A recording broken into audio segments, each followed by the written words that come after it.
Hello friends, माझ्या नवीन ब्लॉगमध्ये तुमचं सगळ्यांचं स्वागत आहे। आज मी खूप एक्सायटेड होते कारण आम्ही सगळे गावाला चाललो होतो।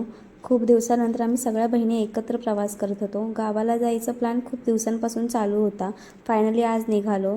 बॅग वगैरे आधीच भरून ठेवल्या होत्या कारण ऑफिसमधून आल्या आल्या गावाला निघायचं होतं।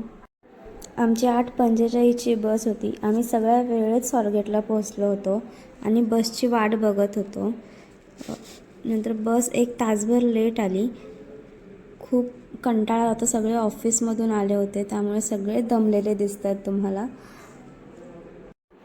फायनली बस आली आणि आम्ही सगळ्यांनी पटापटा बसून घेतलं।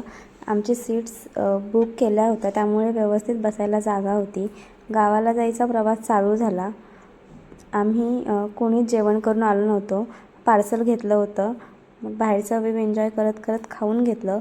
पूर्ण बसमध्ये आमचाच आवाज होता। खूप गप्पा मारल्या। गप्पा मारता मारता 6 ते 7 तासाचा प्रवास कसा गेला समजलाच नाही। सोबत ताईची 2 मुलं होती, त्यांनी पण खूप दंगामस्ती केली।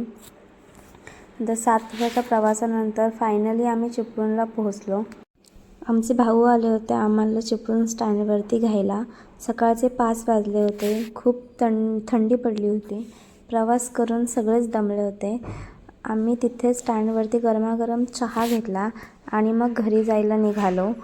कसा वाटला माझा ब्लॉग नक्की कमेंट करून सांगा। लाईक करा, शेअर करा, सबस्क्राईब करा। पुन्हा भेटू आपण नेक्स्ट ब्लॉगमध्ये। थँक्यू।